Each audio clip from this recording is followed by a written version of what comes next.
A very good morning, children. I am there at 10th question of exercise 3.3. So, the question is explain how the following figure is a trapezium. Which of the two sides are parallel? So, they gave a figure like this and they are asking us to check the properties of this figure so that is it going to be a trapezium or not should be decided. Okay, first of all, so we need to understand the properties of a trapezium. Okay, so look, even trapezium is also a kind of quadrilateral, that means a four-sided polygon where a pair of sides are parallel. Okay, only one pair of sides are parallel, the other sides are not parallel. So parallel means, as you know, when we extend the lines in any of the given directions, they won't meet at any point. Whereas non-parallel sides are the sides where they will meet upon extending to the next levels. So if we continue to extend this line over this direction, so at some point these two lines will meet at a point. Okay, hence trapezium is a type of quadrilateral where we'll see one pair of parallel sides. So this one, it is not compulsory that only these two should be parallel and not like this. Okay, even these two may be parallel and this may not be a pair of parallel lines. Okay, and so as we are seeing, for example, let us name it as ABCD. So in the quadrilateral ABCD, side AB is parallel to CD and there is no such condition that AB should be equal to CD. Okay, in parallelogram we will consider this point, whereas for the trapezium we will check whether a pair of parallel sides are there or not. On the other hand, AD is not parallel to BC. Okay, AD is not parallel to BC. Now look, if we are saying AB is parallel to CD, then can I say that this BC is going to be a transversal? Because look, so for the pair of parallel lines, okay, the line which cuts that pair of parallel lines we call transversal. So in the properties of a transversal, we know that sum of the corresponding interior angles will be equal to 180 degrees. That means angle B plus angle C will be equal to 180 degrees. Hope you understood the concept, children. So trapezium is a type of quadrilateral where only one pair of parallel sides exist, and okay, for that if we take a transversal either this side or that side, sum of the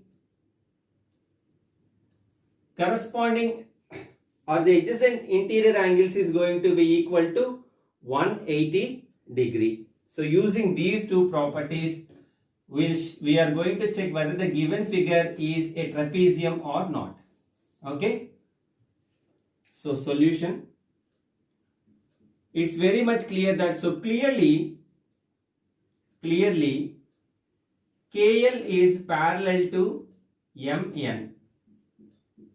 Okay, so the second portion of the question satisfies this thing.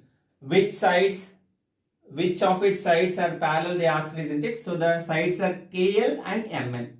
Clearly KL parallel to MN and angle L plus angle M, angle L plus, that means measure of angle L plus measure of angle M is equal to, what is the measure of angle L? 80 degrees. And what is the measure of angle M? 100 degrees. Okay, which is equal to 180 degree. Okay, which is equal to 180 degree. Okay, therefore clearly LM is a transversal. LM is a transversal. hence the given figure is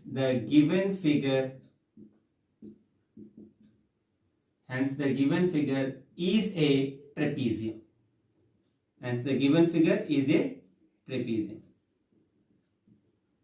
Okay, so adjacent angles you write. Adjacent angles. So being a pair of parallel sides and sum of the adjacent angles is equal to 180, we can say that the given figure is a trapezium. So based on this property, we are going to solve 11th one. So please observe the board carefully, children. So the 11th question goes like this. Find the measure of angle C. So that means magnitude or the degree of angle C, provided the side AB is parallel to CD. Okay. So a pair of parallel sides are there and we can take this BC as a transversal. Therefore, it is going to be a trapezium for sure. Clearly, ABCD is a trapezium.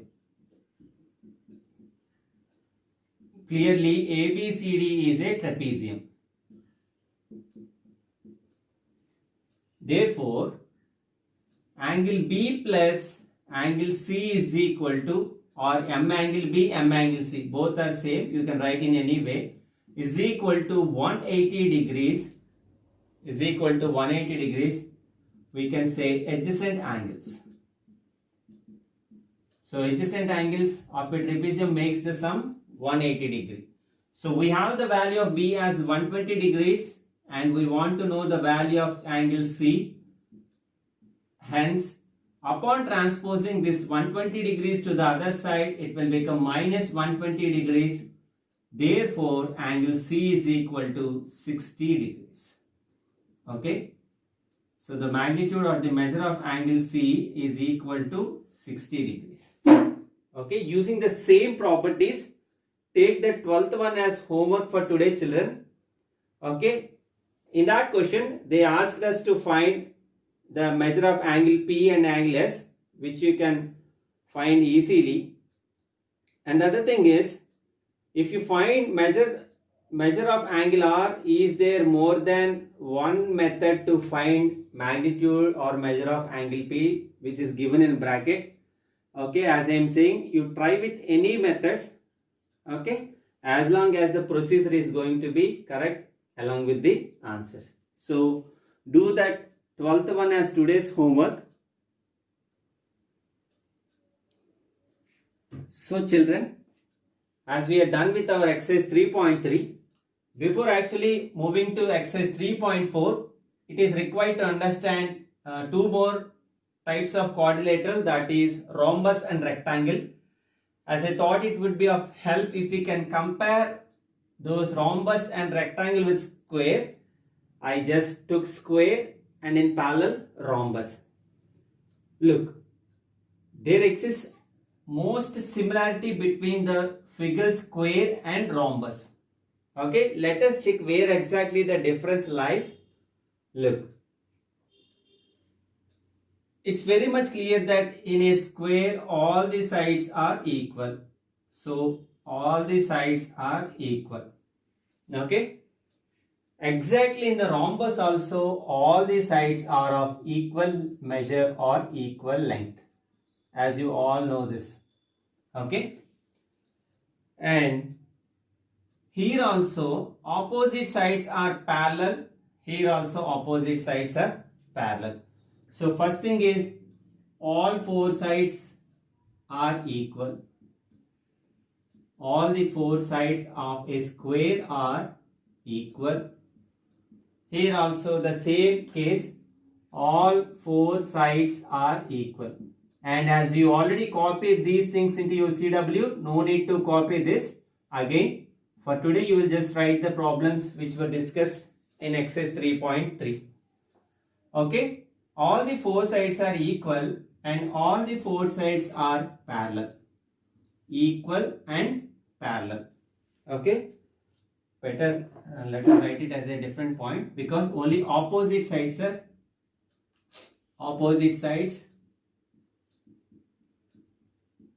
parallel. Opposite sides are parallel. Here also opposite sides are parallel.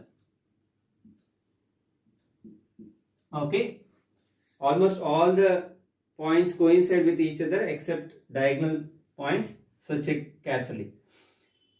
In square we can see two pairs of perpendicular lines.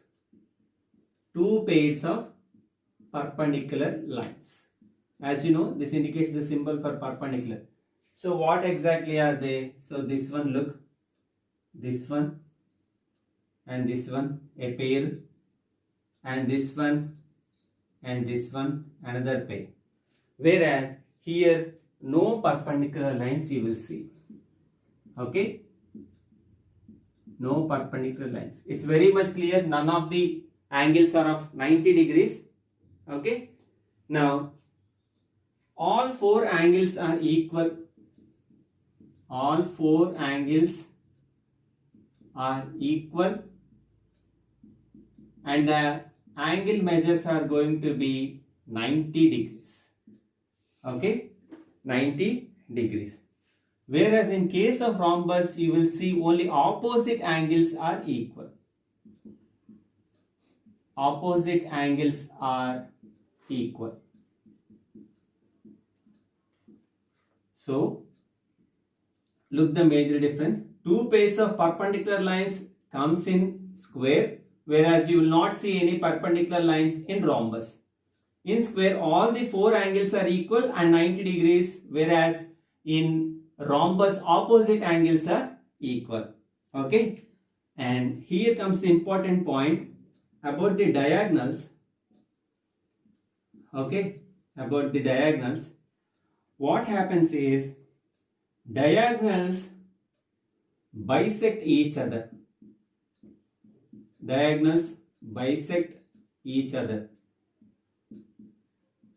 Okay, at 90 degrees angle.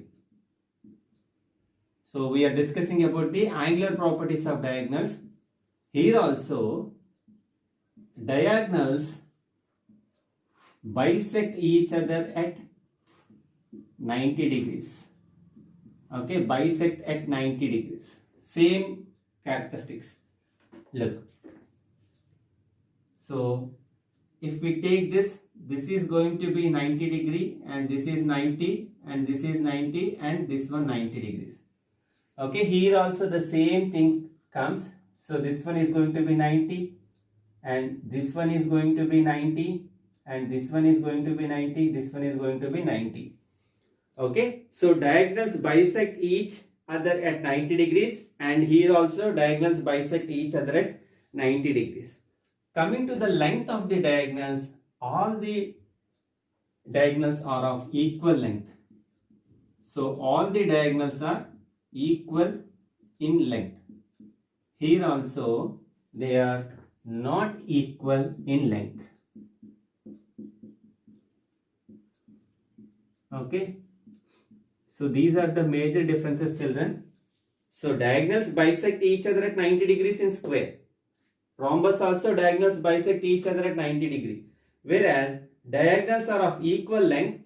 So that means this one, this one, this one, and this. Whereas here diagonals are of not equal length. Hope you understand. For example, if this is going to be equal, these will be of different lengths. Okay, though they bisect each other, this diagonal will be of different length and this diagonal will be of different length. So this is the major difference, children. No perpendicular lines. Okay, here all the four angles are equal in 90 degrees, whereas here only opposite angles are equal. Diagonals bisect at 90 degree but of equal length, whereas here of not equal length. Hope you are understanding this. Now let us check rectangle, and no need to copy this into your CW. Now let us conclude today's class by discussing the properties of rectangle, children. So I want to compare the same with square again. So in square, all four sides are equal, whereas in rectangle, you know, only opposite sides are equal. Only opposite sides are equal. Okay, and here I need to make a note that both the rectangle and rhombus carries the properties of parallelogram also. Okay, so opposite sides are equal, and second point, opposite sides are parallel even, just like the square. Opposite sides are parallel. Okay, now look, two pairs of perpendicular lines, here also the same, two pairs of perpendicular lines. Okay, next, same, all four angles are equal and 90 degrees. All four angles are equal and 90 degrees. Coming to the diagonals,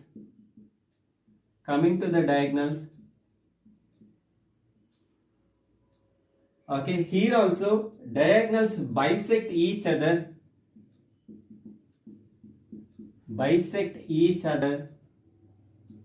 but not 90 degrees, children. Okay, here each other at 90 degrees, here but not at 90 degree. Okay, they makes a some angle which is different to 90, whereas in the rhombus and square we observe that they both bisect each other at 90 degrees. Here they are of equal length. Okay, they are of equal length.